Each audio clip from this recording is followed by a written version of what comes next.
শুভ সকাল। সবাইকে আমন্ত্রণ জানাচ্ছি মিডল মিল্ক সোপবার রাঙা সকাল অনুষ্ঠানে। আজকের দিনটি সকলের ভালো কাটুক এই শুভকামনা জানিয়ে রাঙা সকালের আয়োজন শুরু করছি। সঙ্গে আছি আমি লাবণ্য। আছি আমি আনিস। আমার পক্ষ থেকেও সুন্দর একটি সকাল। প্রিয় দর্শক, আশা করি সারাটা দিন আপনাদের সুস্থতা এবং নিরাপদে কাটবে। শুভ সকাল তোমাকে। শুভ সকাল। ভালো কেমন আছো আছো? তুমি? আমি ভালো আছি, তুমি কেমন আছো সেটা বলো। আমি অনেক ভালো আছি। মনে হয় যে অনেকদিন তোমার গান শুনি না। আচ্ছা, হ্যাঁ, তোমাকে গান শোনাতে হবে সেটা ভাবছি। নিশ্চয়ই শুনবো। একদম। এবং তোমার কি মাঝে মাঝে মনে হয় যে এই যে কাজের চাপ সবকিছু ছেড়ে ছুড়ে একেবারে কোনো গ্রামে চলে যাই, নিজের মতো করে জীবন যাপন করি, মনে হয় তোমার? হ্যাঁ, কখনো কখনো মনে হয়, আবার কখনো মনে হয় যে না, থাকে না যে আমার এখন অবধি এটা অনুভব করি যে আমি যখন কাজের মধ্যে থাকি খুব ভালো থাকি, সুস্থ থাকি। আবার কখনো মনে হয় যে হ্যাঁ, যদি পারতাম অনেক দূরে চলে যেতে, কাজ ছেড়ে কয়েকটা দিনের জন্য যদি থাকতে পারতাম। এটাও মনে হয়, এই দুটোই কথাটা মনে এই হয়। কারণেই বললাম তোমাকে আজকে এমন একজন চমৎকার মানুষ রয়েছেন, তিনি একজন নির্মাতা এবং একদম। তিনি তার কাজ ছেড়ে একেবারে গ্রামে চমৎকারভাবে জীবনযাপন করছেন, মানুষের তাই। জন্য ভাবছেন যে কিভাবে পরিবেশ বান্ধব উপায়ে জীবনযাপন করা যায়, সুস্থ থাকা যায়। একেবারে তাই। এই চমৎকার মানুষটিকে আজ আবিষ্কার করব। চলো চলো জানিয়ে দাও কে কে আছে আছেন। জেনে নিই। প্রিয় দর্শক, আমাদের আজকের রাঙা সকালের অতিথি নির্মাতা ও উদ্যোক্তা ব্রাত্য আমিন। শুভ সকাল। শুভ সকাল। কেমন আছেন আপনি? আমি খুবই ভালো আছি।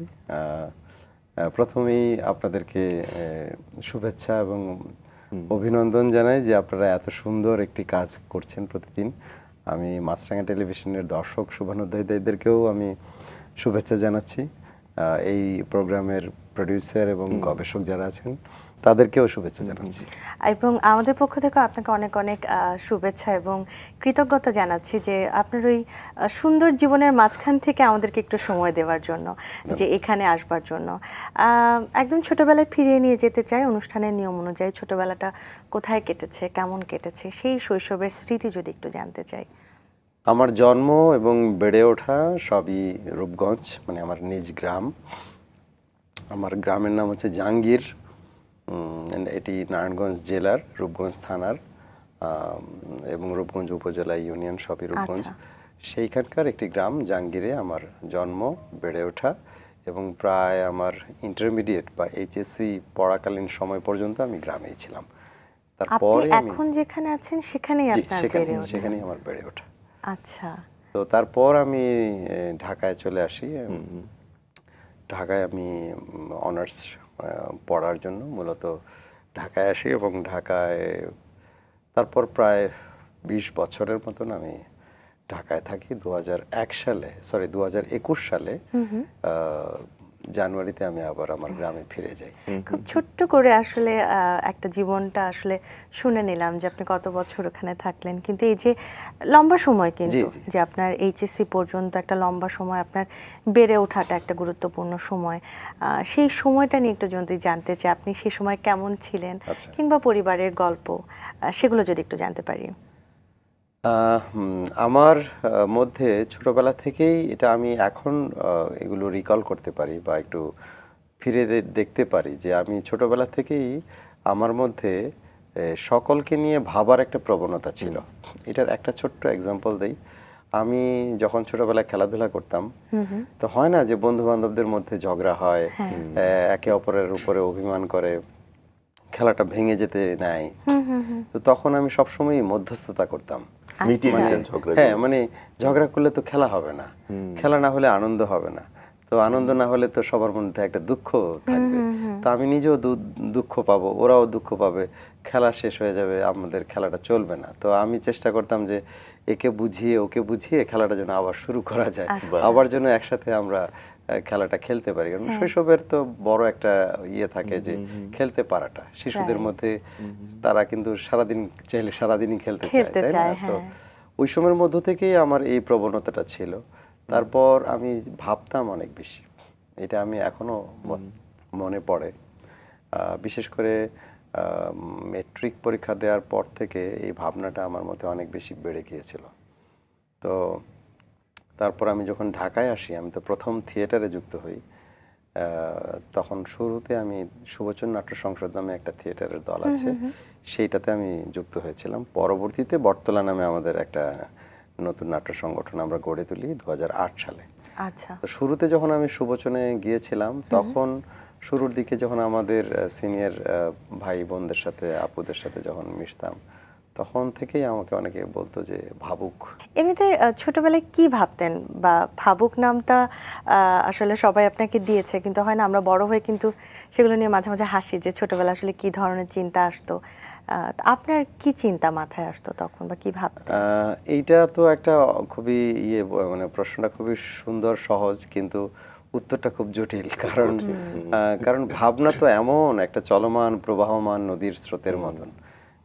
আপনি মানে নানান কিছু যাই কিছু আসবে সেটাকে নিয়ে চুলচেরা বিশ্লেষণ করা, আচ্ছা। ভাবা ওই সেন্সে যে আপনি এটা কেন, ওটা কেন, মানে এটা কি এভাবে না হয়ে আচ্ছা। এভাবে হতে পারতো না, মানে এই যে সবকিছু প্রশ্ন নিয়ে প্রশ্ন করা, করা, হ্যাঁ। প্রশ্ন করে করে জেনে নেয়া, এবং এটা কি ঠিক আছে, এটা কি ঠিক নেই, এটার সমস্যা হলে এটা কেন সমস্যা হচ্ছে, এই ইত্যাদি ইত্যাদি নানান ভাবনা আমি নিমজ্জিত থাকতাম প্রচুর পরিমাণে, যার ফলে এইগুলোরই বোধহয় একটা বহিঃপ্রকাশ পরবর্তীতে এসেছে। একদম শেষ সময়ে যখন আমাকে সিদ্ধান্ত নিতে হলো যে আমি আসলে এই নগরে আর থাকবো না। এবং এই প্রবণতা তো আপনার আসলে জীবনের বিভিন্ন ধাপে ধাপেও ছিল, যে আপনি সুযোগ পেলেই গ্রামে ফিরে যেতে চাইতেন। এইটা আসলে ঠিক শুরুর দিকে অত তীব্র ছিল না। কারণ কি, আমরা তো এই সমাজেরই মানুষ। এই সমাজ আমাকে আপনাকে বা আমাদেরকে যেভাবে গড়ে তোলে, আমাদের সেই যে চিন্তার কাঠামো, সমাজের যে চিন্তার কাঠামো, সমাজের যে শিক্ষার কাঠামো, সেই যে রাষ্ট্রীয় বলি বা সাংস্কৃতিক যেই কাঠামোর মধ্য দিয়ে আমরা বেড়ে উঠি, এই বেড়ে ওঠা এই যে এই যে কি বল যে চিন্তাটা বিরাজ করে সমাজে, সেইটা দিয়েই আমরা বেশিরভাগ মানুষ প্রভাবিত হই। খুব কম সংখ্যক মানুষ এই চিন্তা কাঠামোকে ভেঙে বা এই চিন্তা কাঠামোকে প্রশ্ন করে সেখান থেকে বেরিয়ে আসতে পারে। এই কারণেই দেখবেন যে বেশিরভাগ মানুষ এক রকমের চিন্তা করে বা প্রায় কাছাকাছি চিন্তা করে। আর কিছু অল্প মানুষ আছে একটু ভিন্নভাবে চিন্তা করে, ওই স্রোত থেকে চেষ্টা করে বের হয়ে একটু ভিন্ন চোখ দিয়ে দুনিয়াটাকে, সমাজটাকে দেখা। এবং এই ভিন্ন চোখ দিয়ে দুনিয়াটাকে দেখা বা চিন্তা করা, এই কারণে কি আসলে আপনি ব্রাত্য আমিন? এটা হতে পারে, মানে ব্রাত্য আমিন, হ্যাঁ, ব্রাত্য নামের অর্থ হচ্ছে কি খুবই সাধারণ, খুবই সাধারণ, মানে অতি সাধারণ আর কি। বা অনেকে বলে যে ব্রাত্যজন বা প্রান্তিক জন, মানে যারা অবহেলিত। একটা ছোট্ট নাম ছিল চড়ুই পাখি, সেটা নিয়ে আমি শুনবো। তবে এই সাধারণ মানুষটা এই ছোট্ট জীবনে অনেক কিছু করেছে, সেটা একটু দর্শকদের জানিয়ে আসে, আমরা যতটুকু জানি, তারপর আবার গল্পে ফিরবো। চলচ্চিত্র নির্মাতা ব্রাত্য আমিন দীর্ঘ প্রায় 2 দশক রাজধানীর ব্যস্ত নগর জীবনে কাজ করার পর ভিন্নধর্মী এক জীবন দর্শন বেছে নেওয়া এক ব্যক্তিত্ব, যিনি সৃজনশীলতা ও প্রকৃতি নির্ভর জীবনের সমন্বয়ে নিজের পথ নির্মাণ করেছেন। উচ্চ আয়ের চাকরি ও আরামদায়ক নগর জীবন থাকা সত্ত্বেও মানসিক প্রশান্তির খোঁজে তিনি স্ত্রী সন্তান সহ গ্রামে ফিরে গিয়ে প্রকৃতি ও মাটির সঙ্গে নিবিড়ভাবে সম্পৃক্ত জীবন শুরু করেন এবং সেখানে গড়ে তোলেন পরিবেশ বান্ধব Rupgaon knowledge exchange centre. 60 lakh টাকা ব্যয়ে নির্মিত দেশের অন্যতম বৃহৎ বাঁশের এই স্থাপনাটি শুধু আবাসন নয়, বরং গ্রামীণ ঐতিহ্য, প্রাকৃতিক পরিবেশ ও আধুনিক চিন্তার এক অনন্য মেলবন্ধন। নিজ হাতে কৃষিকাজ ও রাসায়নিক সারমুক্ত সবজি উৎপাদনের মাধ্যমে তিনি সুস্থ খাদ্যাভ্যাস প্রচার করছেন এবং স্থানীয় অর্থনীতিকেও সমৃদ্ধ করছেন। নির্মাতা হিসেবে তার কাজের মধ্যে রয়েছে ইতিহাস ভিত্তিক ডকুমেন্টারি পতাকা এবং মুক্তিযুদ্ধ ভিত্তিক অপারেশন জ্যাকপট, যা তাকে 2012 সালে মুক্তিযুদ্ধ জাদুঘর আয়োজিত উৎসবে best young documentary film maker পুরস্কার এনে দেয়। পাশাপাশি বাংলাদেশ শিল্পকলা একাডেমি থেকেও স্বীকৃতি অর্জন করেন।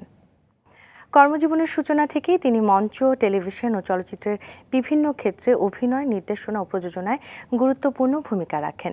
তার রচিত ও পরিচালিত নাটক আমি জয়া বলছি চারুনিরম ফিকশন ফেস্টিভ্যালে প্রথম সম্মাননা লাভ করে, যা তার সৃষ্টিশীল প্রতিভার উজ্জ্বল স্বীকৃতি। এই গল্প নিয়ে আমরা অবশ্যই কথা বলবো, তবে তার ছোটবেলায় ছিলাম, সেখানে আবারও ফিরছি। এবং ছোটবেলার সেই চড়ুই পাখির গল্প তো একটু জানতে ইচ্ছে করছে, কি ছিল সে গল্পটি? এটা আসলে খুবই কি বলে, আমি ছোটবেলায় খুব চঞ্চলও ছিলাম। আচ্ছা। তো চঞ্চল ছিলাম এতই যে ওই সময়ে, এটা প্রাইমারি স্কুলের গল্প মনে হয়, যে তখন দৌড় প্রতিযোগিতা হতো, মানে খেলার প্রতিযোগিতা হতো প্রতি বছরই, বার্ষিক যে খেলার প্রতিযোগিতা, সেইখানে প্রায় সময়ই আমি প্রথম হতাম। তো আমি এত দ্রুত দৌড়াতাম, তো ওই শিক্ষকরা আমাকে নাম দিয়েছিল চড়ুই পাখি। আচ্ছা। চড়ুই পাখি ছোট, কিন্তু সে খুব দ্রুত দৌড়ায়, মানে খুব দ্রুত উড়াল দেয় আর কি। তো যার ফলে ওই এটাই আর কি, চড়ুই পাখি ছোটবেলার সেই নাম। সেই সময় পরিবারে কে কে ছিলেন আপনার? বাবা, আমার মা, পরিবারে ভাই, বোন? আমরা 2 ভাই বোন, 2 ভাই 1 বোন, আমরা 3 ভাই বোন মূলত। আপনি আর কততম? আমি বড়। আচ্ছা। আচ্ছা। আর বাবা মা এখনো বেঁচে আছে। বাবা কৃষক ছিলেন, আমার মা গৃহিণী, আবার পাশাপাশি তিনি উদ্যোক্তাও। তো আর ছোট ভাই এলাকাতেই একটা ব্যবসা করেন। আমার ছোট বোন ও আইটি সেক্টরে কাজ করেন, বাহ। বসুন্ধরাতে থাকেন ঢাকায়। আর আমরা 2 ভাই গ্রামেই থাকি বাবা মার সাথে। চমৎকার। বাবা মাকে সে সময় কেমন দেখেছেন, বা থাকে না ছোটবেলায় একরকম বাবাকে বাবা মাকে কাছ থেকে পাওয়া, আর বড়বেলায় একটু একটা পরিবর্তন পাওয়া, সেই ছোটবেলায় কেমন বাবা মাকে দেখেছেন আসলে? ছোটবেলায় তো আসলে গ্রামীণ সবাই যেরকম থাকে, আমার বাবা মাও তার বাইরের কিছু নয়। ওনারা গ্রামের একটা স্বাভাবিক জীবনযাপন করার তো একটা ভিন্ন স্ট্রাগল আছে। হ্যাঁ। কারণ ওখানকার ওইটা পরিবেশের সাথে খাপ খাইয়ে আমাদের সবাইকে চলতে হয়। হয়। এখন যেভাবে বুঝি, আগে তো আসলে অত বুঝিনি। তো এখন তো আমি নিজেও যেহেতু এখন আবার ফিরে গিয়েছি, কারণ মাঝখানে তো আমার একটা বিরাট সময় বললাম যে শহরে কেটেছে, ঢাকায় কেটেছে। তো তখন যখন বাড়িতে যাওয়া আসা করতাম, তখনকার গ্রাম দেখা বা গ্রামে থাকার যে অনুভূতি, মাঝে মাঝে গিয়ে কাইন্ডস অফ বেড়াতে যাওয়ার মতন। আর এখন যখন আমি সার্বক্ষণিকভাবে আমাকে থাকতে হয়, ওখানেই যখন আমার কাজ এবং হচ্ছে গিয়ে আমার কি বলে থাকা ইত্যাদি হয়, তখনকার দুনিয়াটা বা তখনকার যে স্ট্রাগল, এটা কিন্তু একদম ভিন্ন। এটা যারা গ্রামে থাকে তারাই একমাত্র বুঝতে পারে। তো আগে তো যে মানে যখন আমি ঢাকায় আসি, তখন তো অনেক তরুণ, মানে একদমই আমার ইয়ের বয়স, মাত্র ধরেন হয়তো 18-19 বয়স তখন। তো তার আগে তো আসলে সমাজ দুনিয়া বোঝা এত এত গভীরভাবে তো আর বুঝতাম না। তখন বাবা মায়ের ওই স্ট্রাগলগুলো হয়তো অত বেশি খেয়াল করতাম না, নিজেদের মতন করে নিজেদের চিন্তায় ব্যস্ত থাকতাম। তো এখন যখন নিজে গিয়ে সংসার করা বলেন, নিজে ইনকাম করতে হয়, ওই যে সমাজের বাস্তবতার সাথে মিশে, সবার সাথে মিশে চলতে হয়, এবং সেইখানে আবার ভিন্ন স্রোতে আমাকে চলতে হয়। কারণ ঢাকা আর গ্রাম এখন মানসিকভাবে সবাই কিন্তু প্রায় একই স্রোতে চলছে। হয়তো কেউ কেউ বিভিন্ন জীবনের তাগিদে ঢাকায় চলে আসতে হয়েছে, কিন্তু আপনার চাহিদা, মানসিক যে চাহিদা বা তার যে ম্যাটেরিয়ালিস্টিক জীবনের যে চাহিদা, সেটা কিন্তু অলমোস্ট সেম। হয়তো সে গ্রামে সবকিছু পায় না, যে এই বাজারের বাজারের পয়েন্ট অফ ভিউ থেকে যদি চিন্তা করি, সেখানে হয়তো সবকিছু খুব ইজিলি পায় না। ঢাকা শহর বা যে কোনো শহরে হয়তো খুব ইজিলি পায়, কিন্তু ওখানে তার ওই তাগিদ কিন্তু একই থাকে, বা বেশিরভাগ মানুষের আকাঙ্ক্ষা থাকে যে সেও কি করে একটু লাক্সারি জীবনযাপন করবে ইত্যাদি ইত্যাদি। তো কিন্তু আমি যেহেতু বিপরীত স্রোতের মানুষ, এখন আমাকে গিয়ে এখন অনেকেরই, আমি যখন শ্রম দেই, মাটিতে খালি পায়ে হেঁটে কাজ করি বা শ্রমিকদের সাথে সহকর্মী হিসেবে যখন কাজ করি, তখন কিন্তু ওরা আমাকে ভিন্নভাবে দেখে। তো আমার স্ট্রাগল আসলে ওদের থেকেও আরো অনেক বেশি, কারণ তারা তো একটা সাধারণ নিয়মের মধ্যে বসবাস করছেন, কিন্তু আমাকে ওই নিয়মের বাইরে গিয়ে চিন্তা করতে হচ্ছে, ওদেরকে আবার উল্টো আমাকে বোঝাতে হয় অনেক কিছু। পরিবেশ সচেতনতার দিক থেকে আমাকে বোঝাতে হয়। গতকালকেই একটা ছোট্ট একটা ঘটনা বলি। আমাদের ঈদগাহ মাঠ আছে ওখানে একটা, তো ঈদগাহ মাঠের চতুর্দিকে কিছু নারকেল গাছ আছে। তো আমাদের ওখানকার যে কমিটির লোকজন, ওরা ভাবছে যে ঈদগাহটা কে আরেকটু এই ওদের যে বৎসরে 2টা ঈদের জামাত হয়, সেটা করার জন্য ওদের গাছগুলো কেটে ফেলে এটাকে আরেকটু বড় করবে। তো আমি বেশ তীব্র আপত্তি জানালাম। তো তখন ওদেরকে এইটুকু আমার বোঝাতেই খুব বেগ পেতে হচ্ছে যে এটা কেন কাটা যাবে না, এবং ওদের বক্তব্য হচ্ছে এটাতে তো সবগুলোতে তো ফল হয় না। কারণ যে দেখেন, গাছ তো শুধু ফলের জন্য আমরা রাখবো না, গাছের নিজের একটা সত্তা আছে, গাছের নিজের জীবন আছে। তার থেকেও বড় বিষয় হয়েছে যে গাছ তো আমাদের অক্সিজেন দেয়, গাছের মধ্যে অনেক পাখিরা থাকে। তো পাখিদের কথা কে ভাববে? আমরা তো শুধু নিজেদের আরাম আয়েশের কথা ভাবছি। পাখিদের কথা যদি আমরা না ভাবি, তা আমরাও তো একসময় মানে বিলীন হয়ে যাব। তো এইটা ওদেরকে বোঝাতে আমাকে খুব মানে মানে এখনো যে ওরা বুঝে ফেলেছে তা না, কিন্তু এই আপত্তিটাই এইভাবে এই দৃষ্টিকোণ থেকে দেখার জায়গাটাই কেউ নেই। তো যখন এই যে এরকমের ছোট ছোট অনেক ক্ষেত্রে আমাকে কিন্তু ফাইট করতে আমি হচ্ছে। সেটাই ভাবছিলাম, আপনি ঢাকার মতো একটা জায়গায় দীর্ঘ সময় ধরে ছিলেন, নির্মাতা হিসেবে কাজ করছেন, মানে ওখানে গিয়ে আপনাকে কি ধরনের ভিলেজ পলিটিক্স পাশাপাশি এত এনার্জি খরচ করতে হচ্ছে একটা ছোট্ট বিষয় বোঝাতে। জি, জি। এটা বোধহয় চলমান প্রক্রিয়া, এটা বোধহয় দীর্ঘদিন যাবত আসলে আপনাকে এটাকে ফেস করতেই হবে। একদম একদম। এবং নিশ্চয়ই আরো অনেক ঘটনাও আছে। না না, অনেক ঘটনা, আমি তো ছোট্ট একটা হ্যাঁ, উদাহরণ দিলাম। প্রাত্যহিক জীবনে আসলে প্রতিদিন না কিছু একদম, হতেই একদম, থাকছে। কিন্তু আমার মনে হচ্ছে যে এখন আপনি যেই চিন্তাগুলো করছেন বা যেভাবে আসলে চিন্তাগুলো করছেন হয়তো অনেকের সাথে মিলছে না, আবার হয়তো মিলছে। জি, জি। বেশিরভাগই হয়তো মিলছেই না, হ্যাঁ, যেটা আমরা আপনার গল্প শুনে বুঝতে পারছিলাম। কিন্তু এই চিন্তাটা কি ছোটবেলায় ছিল, বা আপনি কি আসলে এইভাবে ভাবতেন, নাকি আপনার চিন্তাগুলো তখন সকলের মতোই ছিল যখন আপনি ছোট ছিলেন কিংবা বেড়ে উঠছিলেন, কিংবা ঢাকায় আসার সময়টায় তখনকার আপনি আসলে কেমন ছিলেন? না, ছোটবেলায় আমি আসলে ওই যে বললাম শুধু শুধু কিছু ব্যতিক্রম ছিল। এক হচ্ছে ওইটা আমার ক্যারেক্টারিস্টিক্সের একটা বহিঃপ্রকাশ। প্রত্যেকটা মানুষেরই একটা ট্রেন্ড থাকে, মানে সে কি করে কি ভাবছে, মানে আপনি এখন যা তার কিছু না কিছু আপনার চিন্তার খোরাক বলেন বা আপনার বৈশিষ্ট্যের কিছু না কিছু বহিঃপ্রকাশ ছোটবেলা থেকেই আসলে থাকে। আপনি একদম মানে পুরোপুরি 180 ডিগ্রি মানে বদলে আমরা যাই না, না। কিছু রেশ আগেই থাকে, তার থেকে হয় কিছু মানে পরিবর্তন হয়ে কিছু কমে, নইলে কিছু বাড়ে, কিন্তু কোনো না কোনো সিমটম আপনার মধ্যে ছোটবেলা থেকেই থাকবে। এটা আপনি সাইকোলজিক্যাল পয়েন্ট অফ ভিউ থেকে যদি আমরা বিশ্লেষণ করি মানে মানুষের চরিত্রকে, তাহলে বোঝা যায় আর কি। অনেক সময় হয়তো আমরা খুঁজে পেতে হয়তো দেরি করেছি আমার মধ্যে কি আছে বা কি করতে হবে। এবং আরেকটা বিষয় হচ্ছে যে আমাদের সমাজে কিন্তু আপনার এই আমাদের বেড়ে ওঠা, আমরা কি চাই, এই যে এই ওরিয়েন্টেশনগুলো একদমই নাই। সো এই কারণেই দেখা যায় যে কেউ হয়তো বা এমন একটা বিষয় নিয়ে পড়াশোনা করেছে যেটা তার কর্মের সাথে মিল নাই, এবং আমাদের সমাজে এটা অনেক বেশি। জীবনকে শুনছিলাম খুব মনোযোগ দিয়ে, কারণ আমাদের সকলের মাঝেই বোধহয় একজন ব্রাত্য আমিন হয়ে ওঠার এক ধরনের স্বপ্ন আছে, যারা আসলে একটু ভিন্নভাবে ভাবি, হ্যাঁ, একটু সৃজনশীল কাজ করি।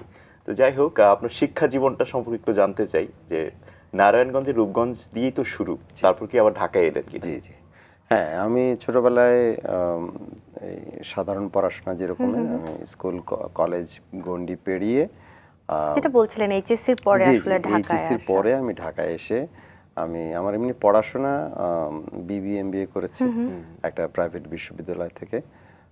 কিন্তু ওই আমি যখন বিবিএ পড়ি তখন ফার্স্ট ইয়ার থেকেই আমি থিয়েটারের সাথে যুক্ত হই। আচ্ছা, আচ্ছা, এর আগে কি কোনোভাবে জড়িত ছিলেন? আমি বা এর আগে, খুবই ইন্টারেস্টিং এই গল্পটা, আমি আমার গ্রামে যখন ছিলাম আমাদের ওখানে কোনো ধরনের কোনো সাংস্কৃতিক সংগঠন এগুলো কিছুই ছিল না, যার ফলে এগুলোর সাথে আমার ওরিয়েন্টেশন বা আমার যোগাযোগ প্রায় নেই বললেই বলা যায়।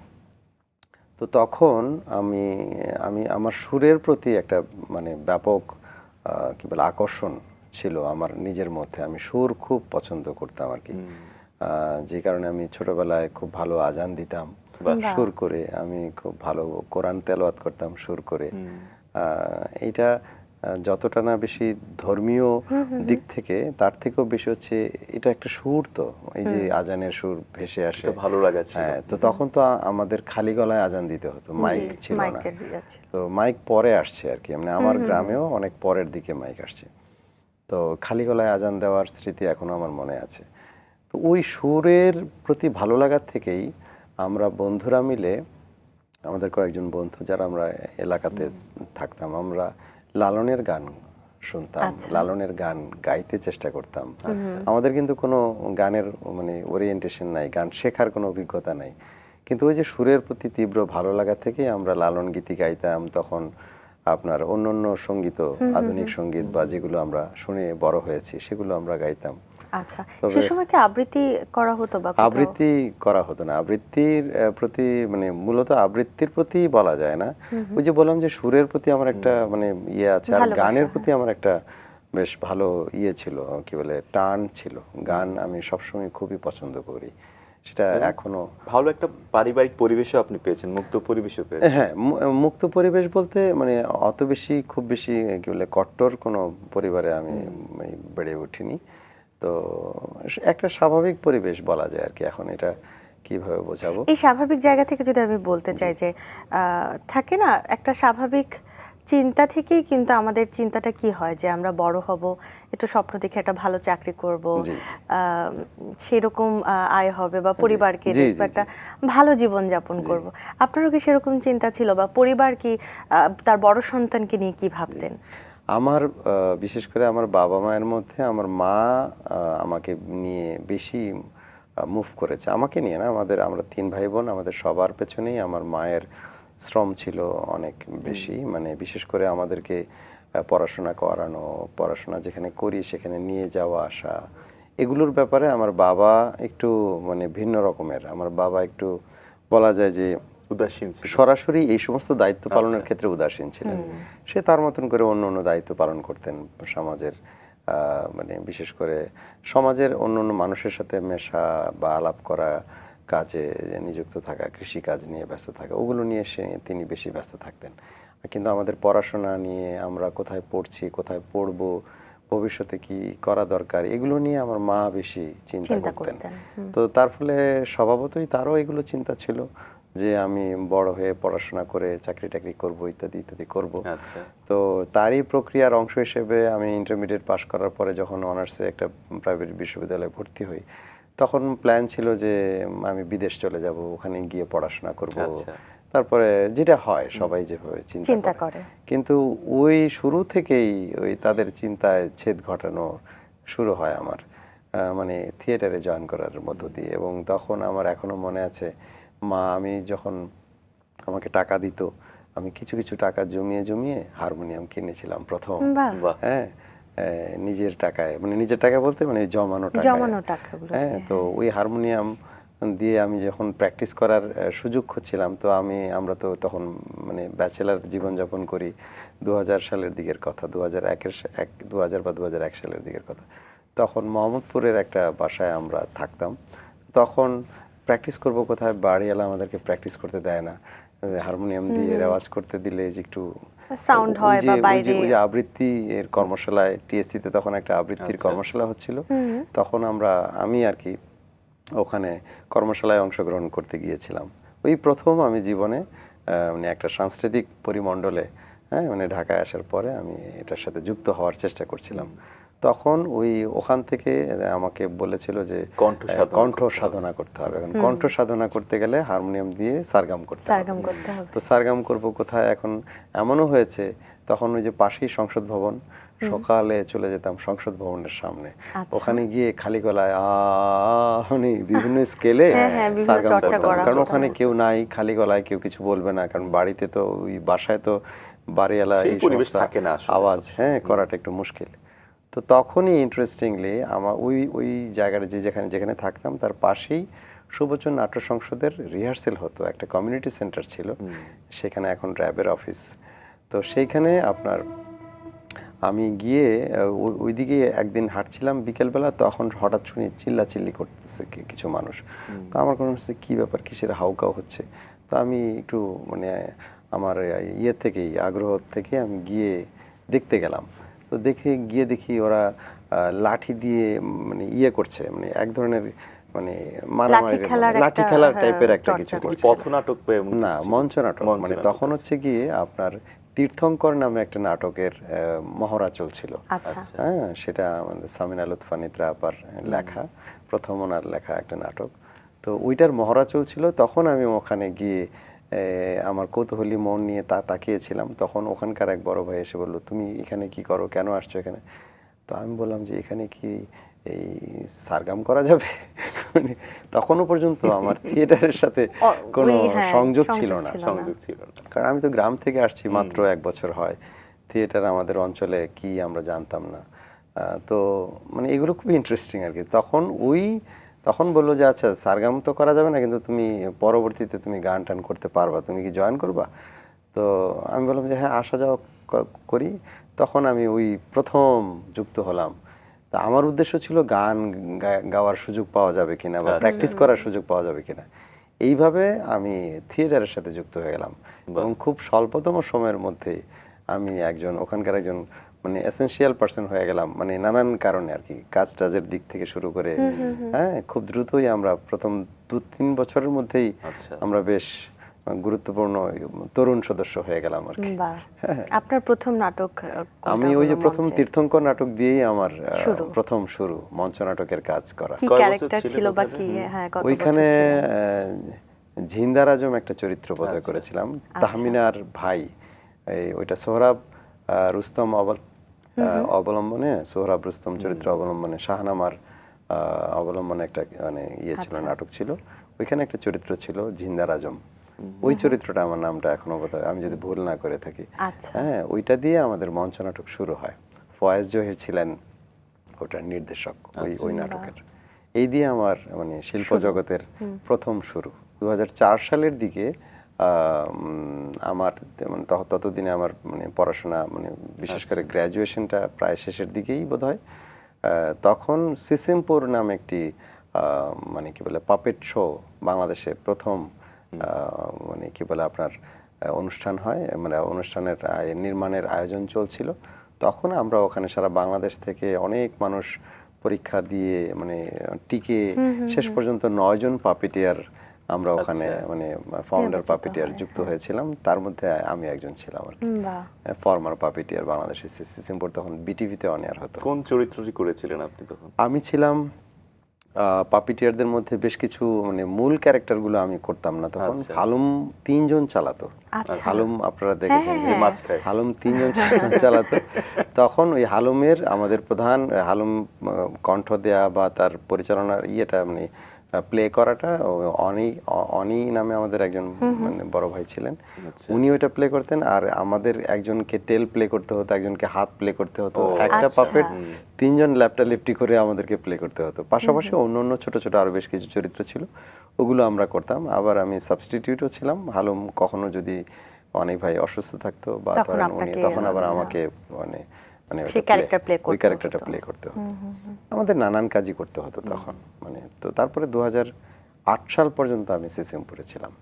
ইন দ্য মিন টাইম অনেকগুলো বিষয় ঘটেছে, মানে আমি থিয়েটারের সাথে তো জড়িতই ছিলাম, লেখালেখি শুরু করেছিলাম 2005-06 এর দিকে। কি লিখতেন আপনি আসলে?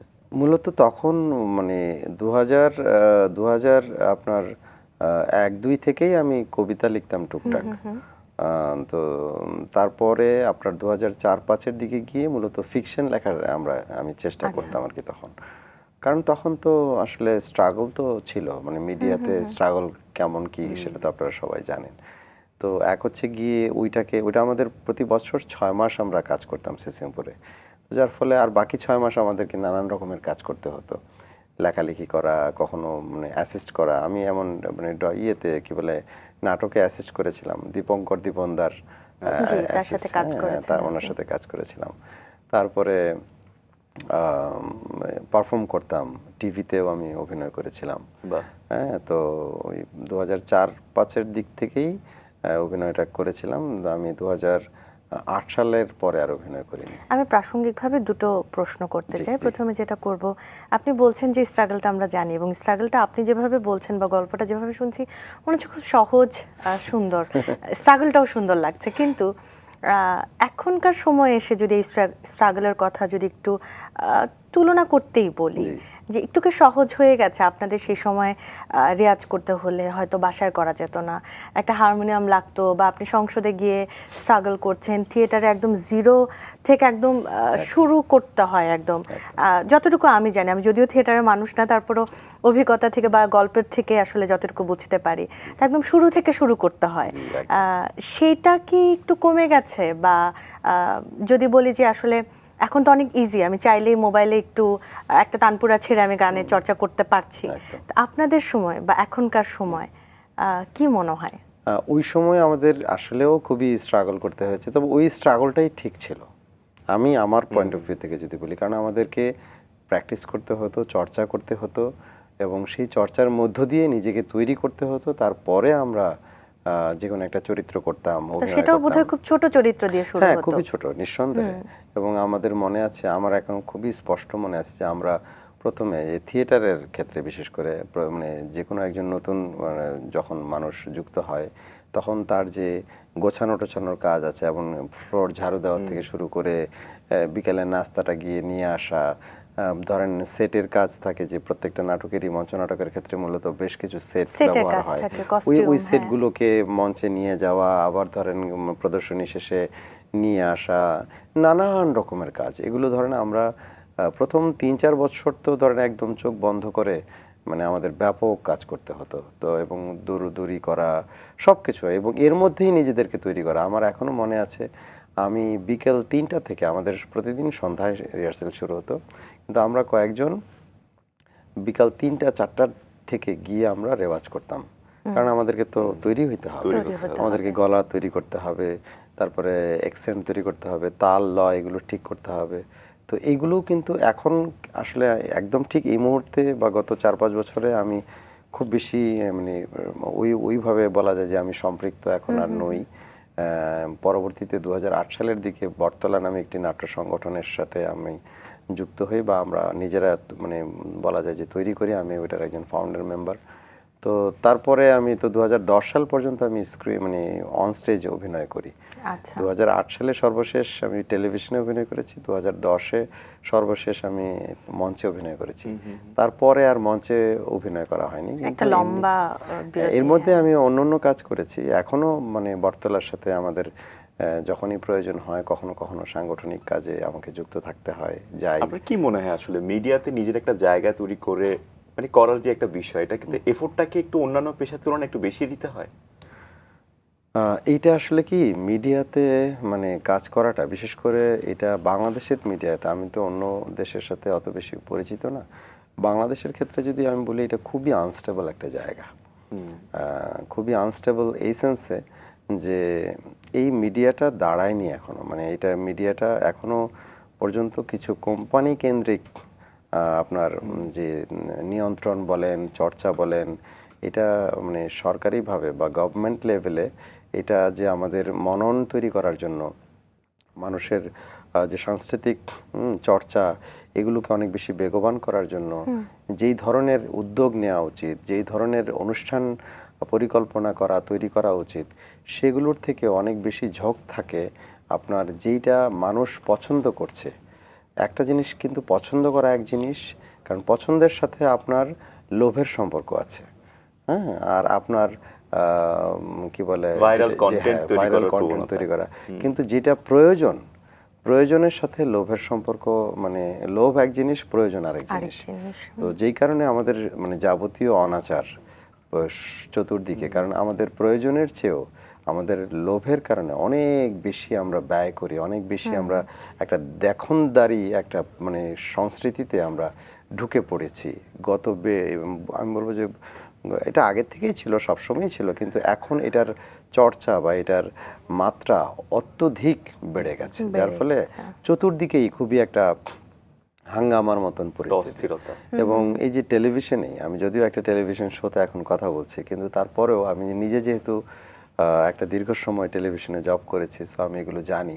এবং আমি নিউজ টিভি বলেন বা মানে সংবাদ মাধ্যমের যে একটা টেলিভিশনেও ছিলাম, এবং বিনোদন মাধ্যম একটা টেলিভিশনেও আমি ধরেন জব করেছি, এবং সেটা অন এয়ারের শুরু থেকে একটা তাদের ওই চ্যানেলগুলোর পিক আওয়ার পর্যন্ত, মানে পিক টাইম যখন বলা যায় যে হয়েছে, তখন পর্যন্ত আমার অভিজ্ঞতা ছিল। তো যার ফলে আমি এটা খুব পরিষ্কারভাবেই দেখেছি যে এই যে বিজ্ঞাপনের উপরে নির্ভর করে শুধুমাত্র একটা অনুষ্ঠান নির্মাণ যখন হয়, তখন সেখানে ওই বিজ্ঞাপন দাতাদের অনেক বেশি চিন্তা ওই অনুষ্ঠানের মধ্যে প্রভাব বিস্তার করে। এইটার ফলে তখন বাজারটা আর মানে এটা একটা এমন একটা বাজার হয়ে যায় যেটা ইন্ডাস্ট্রিটা তখন ওই শুধুই অনুষ্ঠান নির্ভর না হয়ে কন্টেন্ট নির্ভর, মানে কন্টেন্ট বলতে যেটা ওই যে বললাম যে সমাজের যদি দর্পণ মনে করি বা সমাজকে তৈরি করার জায়গায় যদি আমাদের গণমাধ্যমের ভূমিকা যেটা থাকা উচিত, সেই জায়গা থেকে আমরা বেরিয়ে আমরা অন্যর দিকে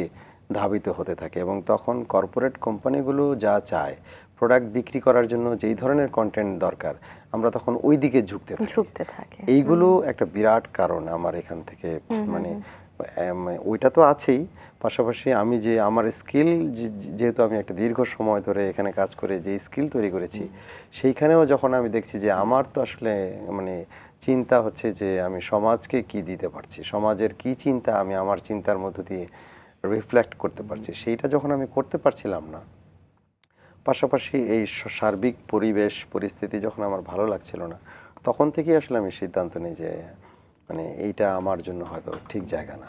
সেই জায়গাটা থেকেই একটু আরো কাজ নিয়ে কথা বলতে চাই। আপনার প্রথম শর্ট ফিল্ম দ্য মোমেন্ট, সেটা কত সালে করা হলো? সেখানেও একটা অভিজ্ঞতা রয়েছে, সেটা যদি একটু ছোট করে শুনতে পারি।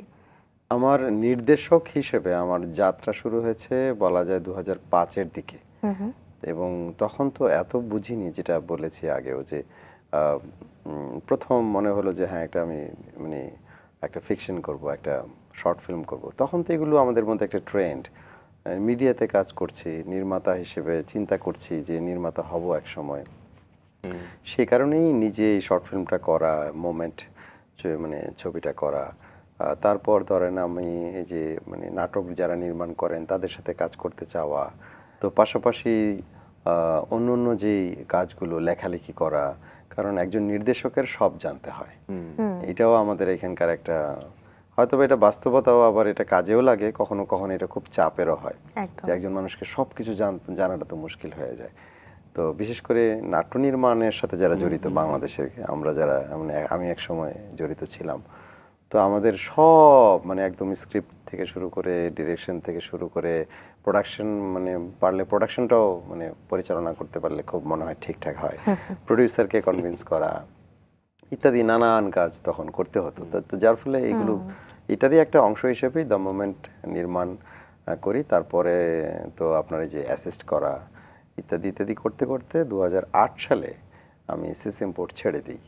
কারণ কি, সিসিমপুরের যে পাপেটিয়ার হিসেবে যখন কাজ করতাম, ওইটাকে ক্যারিয়ার হিসেবে নেওয়াটা আমরা, বিশেষ করে আমার ক্ষেত্রে মনে হচ্ছিল যে এটা খুবই আনসাস্টেনেবল একটা মানে, কারণ এটা তো ফিল্ড নাই, এটা তো মার্কেট নাই, কারণ দিন শেষে তো সবই মার্কেটের বিষয়।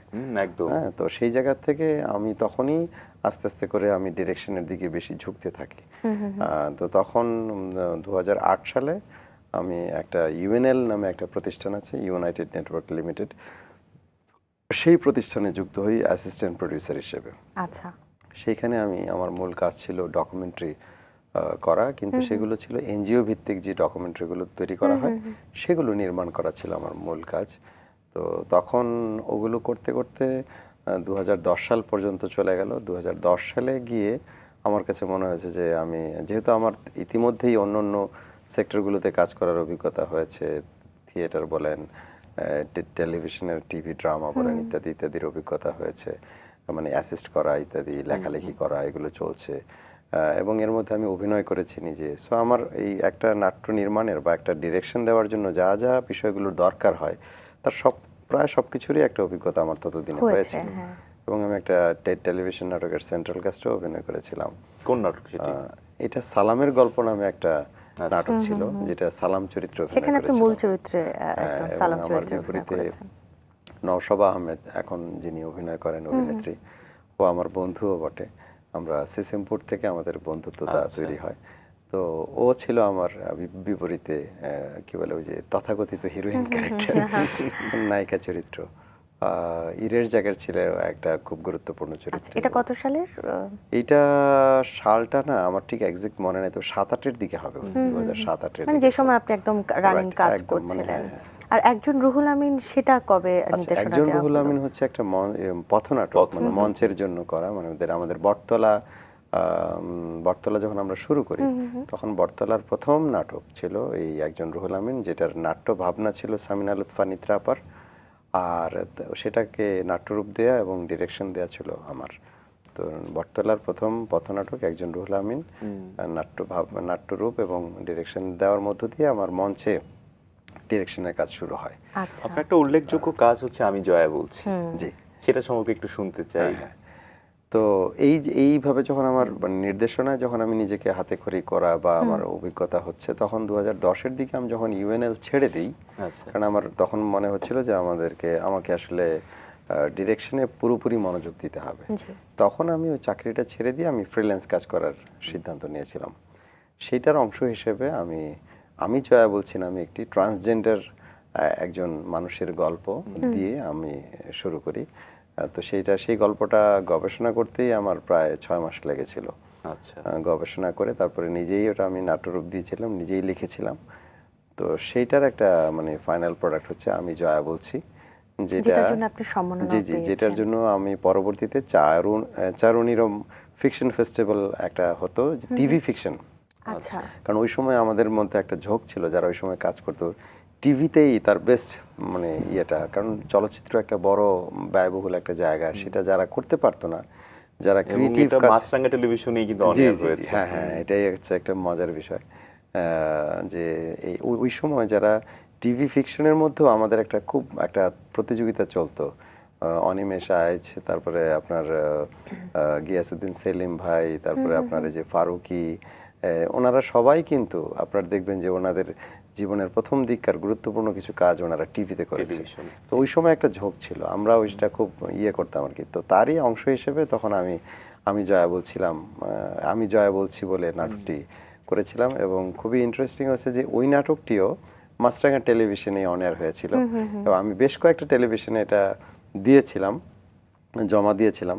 কিন্তু এটার কন্টেন্টটা এত সিরিয়াস ছিল এবং এত বেশি কন্ট্রাডিকশন ছিল, মানে সোসাইটিতে তো এখনো ট্রান্সজেন্ডার ট্রান্সজেন্ডার নিয়ে অনেক বা মানে হিজড়া এই সমস্ত সম্প্রদায়ের মানুষগুলোকে স্বাভাবিকভাবে নেয় না। নেয় না। তো তখন এই সাহসটা দেখানোর জন্য আমি আমাদের মানে কি বলে ওই সময়ের যে আরিফ ভাই ছিলেন কি বলে মাছরাঙা টেলিভিশনের অনুষ্ঠান বিভাগের দায়িত্বে, তো বা এখনো এখনো আছেন রয়েছে। তিনি আচ্ছা, আমাদের উনি সাথে। এখনো দায়িত্বে হ্যাঁ, আছেন। অনুষ্ঠান প্রধান। আরিফ ভাইকে ধন্যবাদ জানাই আমি, কারণ উনি তখন সাহস করে এটা কেনার সিদ্ধান্ত নিয়েছিলেন। তার থেকেও বড় বিষয় ছিল এই নাটকটা দেখানোর মতন সাহস নিয়ে যে অনিয়ার করা, এইটা ছিল একটা সবচেয়ে বড় বিষয়। একদম। তো এইটার জন্য আমি মাছরাঙা টেলিভিশনকে, আরিফ ভাইকে আমি থ্যাংক ইউ জানাই। তো তখন অন এয়ার হওয়ার পরেই এই নাটকটা আমরা ওই যে ফেস্টিভ্যালে অ্যাটেন্ড করি, তখন 4টা বিভাগে এটা মনোনয়ন পেয়েছিল। বাহ। এবং একটা বিভাগে মানে নাটক হিসেবে হিসেবে কি বলে গল্পের জন্য এবং নাট্যকার হিসেবে আমাকে একটা শ্রেষ্ঠ কি বলে নাটকই তো বলবো, নাটকের জন্য পুরস্কার পেয়েছিল। এটাই আপনার প্রথম স্বীকৃতি? এটাই আমার প্রথম আনুষ্ঠানিক একটা স্বীকৃতি ছিল আর কি, হ্যাঁ, বিশেষ করে ক্রিয়েটিভ কাজের জায়গা থেকে। তার আগে অবশ্য আমার মঞ্চ নাটকে যখন ওই যে আমাদের একজন রুহুল আমিন একটা পুরস্কার পেয়েছিল, ওই সময় মানবাধিকার একটা সংগঠনের একটা পুরস্কার দিত তারা, মানে ওই বটতলার ওই পথনাটকটিও একটা পুরস্কার পেয়েছিল। আর এইদিকে স্ক্রিনে বিশেষ করে আপনার টেলিভিশনের ক্ষেত্রে এটা দিয়ে শুরু। তারপরে আমি এই নাটকটা করার পরে আমার কাছে মনে হতো, মানে মনে হচ্ছিল যে এই আর্টিস্ট হ্যান্ডেল করাটা খুব টাফ জব। বিশেষ করে বাংলাদেশের যে মানে প্র্যাকটিস, যে প্রধান চরিত্র যারা হয় আর কি, তাদেরকে ঘিরে গল্প চলতে থাকে বা তারা সামহাও মানে একটু ডমিনেট করতো। হ্যাঁ, মানে এখনকার অবস্থা আমি জানি না, কারণ দীর্ঘদিন আমি স্ক্রিনে নিয়ে কাজ করি না। তো কিন্তু তখন এগুলো ব্যাপক ছিল। তো যার ফলে যেহেতু আমি নির্মাতা ছিলাম এবং নির্মাতা যে তাকেই সব কিছু করতে হতো, সিদ্ধান্ত নিতে হতো বা তাকে গবেষণা থেকে শুরু করে সব সেক্টরে কাজ করতে হতো, কিন্তু হুট করে ধরেন একজন অভিনেতা এসে যখন ওই ভাবনাটাতে অনেক বেশি প্রভাব বিস্তার করতো, তখন একজন নির্মাতা হিসেবে এটা আমার জন্য আর কি ব্যক্তিগতভাবে কাজ করাটা মুশকিল হয়েছিল। তখন আমি দেখলাম যে এটা আমার জন্য বোধহয় টাফ হয়ে যাবে। তার থেকেও বড় সমস্যা ছিল যে যেই পরিমাণ ব্যয় হয়, মানে যেই বাজেট ধরা হতো, এটা খুবই আমার কাছে তখনই অপ্রতুল মনে হতো, একদমই কম ছিল, কিন্তু এটা দিয়েই কাজ করতে হতো। এবং আপনার আরো দুটো উল্লেখযোগ্য কাজ রয়েছে, পতাকা এবং অপারেশন জ্যাকপট। ওইটা আসছে, এটা আসছে আমি। তো এইগুলো এই পর্যায়ে যখন আমি ফিকশনটা দেখলাম যে এটা আমার জন্য খুব টাফ হয়ে যাচ্ছে, তখন আমি ভাবলাম যে না, আমি টেলিভিশনে মানে যুক্ত হব আর কি। তো তখন আমি প্রথম 71 টেলিভিশনে, যেহেতু আমার আগের টেলিভিশনের অভিজ্ঞতা ছিল না, কিন্তু যদিও মঞ্চে বলেন, স্ক্রিনে বলেন, ডিরেক্টর হিসেবে ততদিন আমি কাজ করে ফেলেছি, কিন্তু তারপরেও টেলিভিশনে অভিজ্ঞতা না থাকলে শুরুর দিকে সাধারণত অ্যাসিস্ট্যান্ট প্রডিউসার হিসেবেই জয়েন করতে হয়। তো তখন আমি 71 টেলিভিশনে অ্যাসিস্ট্যান্ট প্রডিউসার হিসেবে জয়েন করে আমার মূল কাজই ছিল ডকুমেন্টারি ফিল্ম করা। আচ্ছা। তো তারই অংশ হিসেবে আমার প্রথম প্রজেক্ট ছিল পতাকা, বাংলাদেশের ফ্ল্যাগ, এটা নিয়ে ডকুমেন্টারি তৈরি করা। আচ্ছা। এবং তখন আমি বেশ মনে আছে খুবই হার্ড মানে ওয়ার্ক করেছিলাম, এবং বাংলাদেশের ফ্ল্যাগ নিয়ে যে হিস্ট্রি, এই হিস্ট্রিকে পুনরুদ্ধার করা বা পুনরুদ্ধার ইন এ সেন্স যে এক এক জায়গায় এক এক রকমের তথ্য পাচ্ছিলাম, এগুলোকে ঠিকঠাক জায়গায় নিয়ে এসে, কারণ এটার সাথে আমার হিস্টোরিক্যাল দায়বদ্ধতা আছে, কারণ আমি যে স্টোরি তুলে ধরবো মানুষ এটাকে বিশ্বাস করবে। তো আমি যদি মানে সত্যের প্রতি আমার যদি মানে না থাকে, দায়বদ্ধতা না থাকে, তাহলে তো আমি সঠিক জিনিসটা তুলে ধরতে পারবো না। এর পরপরই আসলে আপনার অপারেশন জ্যাকপট হ্যাঁ, না আরো পরে ওইটা আমরা পতাকা দিয়ে শুরু করেছিলাম, এবং তখনই প্রথম ছবিটাই আমার এটা মুক্তিযুদ্ধ জাদুঘরের মনে হয় ষষ্ঠ ওদের আন্তর্জাতিক একটা উৎসব হয়, মানে কি বলে আপনার ডকুমেন্টারি ফিল্মের উপরে। তো সেইখানে আমি শ্রেষ্ঠ নবীন ডকুমেন্টারি ফিল্ম মেকার বা প্রামাণ্যচিত্র নির্মাতার পুরস্কার পাই। তারপরে আরেকটা উল্লেখযোগ্য কাজ ছিল আমার 71 টেলিভিশনে 36/24/36 নাম নিয়ে, যে নারীদেরকে আমরা গণমাধ্যমে বিশেষ করে যেভাবে দেখি, যেভাবে দেখানো হয়, এইটার যে মনস্তত্ত্বটা কোথায়, এটা কেন এইরকম ভাবে যে তাদেরকে একটা অবজেক্ট নির্ভর ভাবে যে দেখানো হয় বেশিরভাগ ক্ষেত্রে, এইটার সূত্রপাত হয় কিভাবে, এটা কেন এইভাবে আমরা দেখি, এইটার একটা বেশ অ্যানালিটিক্যাল একটা মানে আঙ্গিক থেকে আমি এটা দেখেছিলাম, এবং এটা বেশ ব্যাপক ভিউ হয়েছিল তখন। এবং ঈদের সময় আমার মনে আছে, ঈদের সময় প্রাইম টাইমে এই ডকুমেন্টারি অন এয়ার হয়েছিল 71 টেলিভিশনে, এবং সেইটাও একটা পুরস্কার পেয়েছিল। সেটা হচ্ছে আপনার চট্টগ্রাম মানে প্রথম আন্তর্জাতিক চলচ্চিত্র উৎসব হয়েছিল, সেইখানে এটা বেস্ট ডকুমেন্টারি ফিল্মের পুরস্কার পেয়েছিল ওই ছবিটা। অনেক অভিজ্ঞতা, জীবনটা আস্তে আস্তে গুছিয়ে নেওয়া, এবং স্ট্রাগল তো চলছে, কিন্তু তারপরও এই জীবনটা ছেড়ে আপনি সিদ্ধান্ত নিলেন আপনি নিজের বাড়িতে চলে যাবেন। সেই জায়গাটাই সেই গল্পেই আসতে চায়, এবং সেখান থেকে আপনার ধীরে ধীরে উদ্যোক্তা হয়ে ওঠা শুনি আপনার কাছ থেকে। তো এই আমার এই যে নির্মাতা হিসেবে বেড়ে ওঠা, পথ চলা ইত্যাদির এক পর্যায়ে আমি ভাবতাম, এর মধ্যে আমি আমার কি বলে চলচ্চিত্র নির্মাণের উপরও আমি প্রশিক্ষণ নিয়েছিলাম। বাংলাদেশ চলচ্চিত্র টেলিভিশন ইনস্টিটিউটের প্রথম ব্যাচে আমি ডিপ্লোমা করেছিলাম চলচ্চিত্র নির্মাণের উপরে। তারপরে আমি আবার দীপ্ত টেলিভিশনে জয়েন করেছিলাম তখন প্রডিউসার হিসেবে। তো তারপরে এর মধ্যেই আমার মাথায় মানে এর মধ্যে আমি 2013 সালে বাংলাদেশে তখন মানে আপনার সুন্দরবন বাঁচাও আন্দোলনে যুক্ত হয়েছিলাম। আচ্ছা।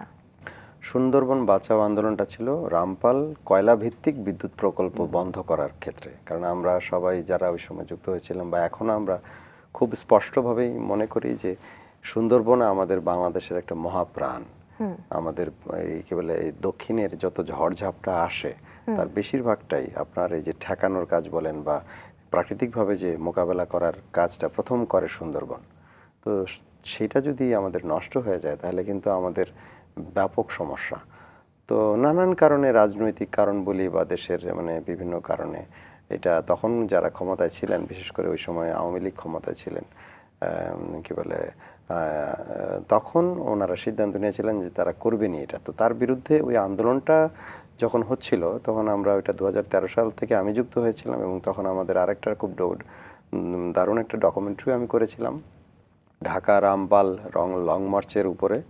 এবং ওই লং মার্চে আমি নিজে আমাদের 71 টেলিভিশনের তখনকার টিম নিয়ে আমি ছিলাম, এবং লং লিভ সুন্দরবন নামে আমি একটা ডকুমেন্টারি ফিল্ম করেছিলাম তখন ওই যাত্রার মধ্য দিয়ে। তো সেইটার মধ্য দিয়েই আমার মধ্যে তীব্রভাবে পরিবেশ নিয়ে ভাবনা শুরু হয়, যে পরিবেশ কত গুরুত্বপূর্ণ আমাদের জীবনে স্বাভাবিকভাবে বেঁচে থাকার জন্য। আমরা একটু রূপগঞ্জে ফিরে যেতে চাই, যেহেতু আমাদের হাতের সময় খুব কম। আচ্ছা আচ্ছা আচ্ছা, আপনি যদি একটু ছোট্ট করে বলেন যে আপনার কাজগুলো কি, কারণ অনেকের স্বপ্ন রয়েছে আপনার মতো করে জীবন যাপন করার।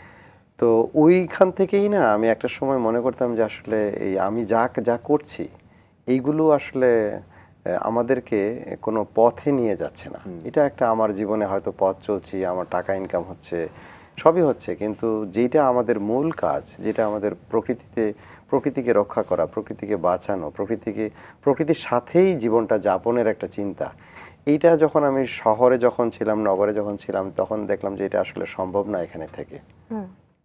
তখন 2020 সালের মার্চে আমি সিদ্ধান্ত নেই যে আমি বাড়ি ফিরে যাব, এই ঢাকা শহর ছেড়ে এই মানে এই যান্ত্রিকতা ছেড়ে আমি গ্রামে ফিরে যাব এবং সেখানেই আমি আমার একটা নতুন করে আমি শুরু করব। এবং এইটা আমার জন্য খুবই একটা টাফ জব ছিল, কারণ এতদিনের একটা মানে প্রতিষ্ঠিত একটা মানে কি বলে জীবন বা মানে ক্যারিয়ার ছেড়ে, হ্যাঁ, একটা অভ্যস্ত জীবন ছেড়ে আমি একদম মানে মানে কি বলে 180 ডিগ্রি অ্যাঙ্গেলে ব্যাক করাটা, এটা আমার জন্য খুবই টাফ জব ছিল।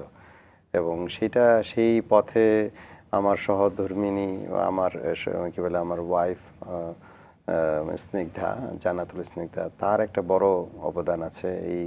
এই জীবনটা যদি সে মেনে নিতে না পারতো তাহলে আমার জন্য খুবই টাফ হয়ে যেত। তো সেইখান থেকে আমরা রূপগাঁও নামে একটা কমিউনিটি স্পেস তৈরি করার চেষ্টা করেছিলাম, যেখানে থেকে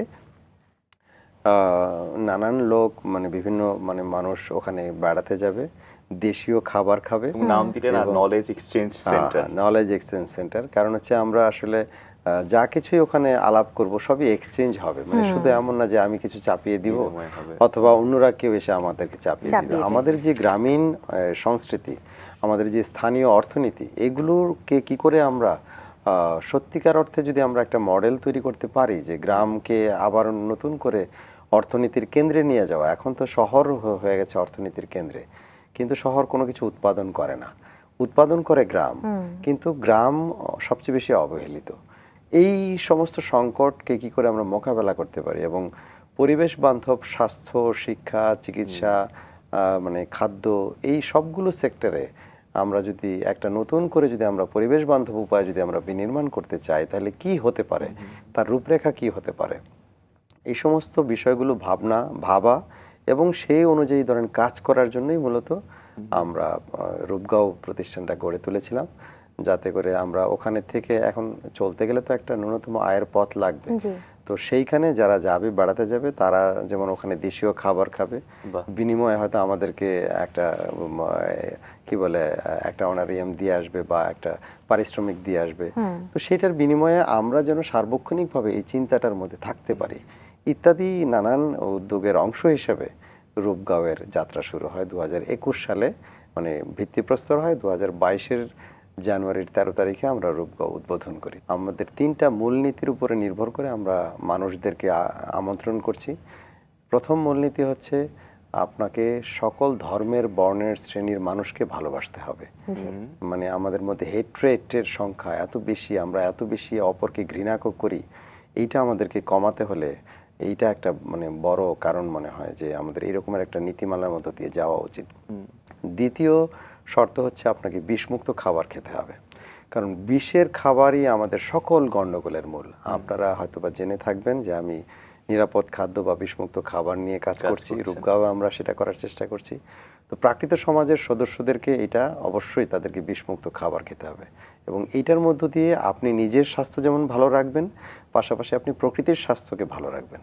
আর তৃতীয় শর্ত হচ্ছে এই যে বিষমুক্ত খাবার খেতে হবে, পরিবেশ বান্ধব জীবন গড়তে হবে, প্রকৃতির সাথে মিশতে হবে, মাটির সাথে মিশতে হবে, এই দর্শনগুলোকেই সমাজে ছড়িয়ে দিতে হবে। তো আপনাদের এই অনুষ্ঠানের মধ্য দিয়েও আমি দর্শকদেরকেও বলবো যে আপনারা প্লিজ এই রকমের জীবন যাপনের দিকে যত দ্রুত সম্ভব ফিরে আসুন। অনেক অনেক শুভকামনা রইল। সুন্দর হোক আপনার জীবন। অনেক ধন্যবাদ আমাদেরকে সময় দেওয়ার জন্য। Thank you very much. আমি সবাইকে ধন্যবাদ জানাচ্ছি আমাকে এই অনুষ্ঠানে আমন্ত্রণ জানানোর জন্য।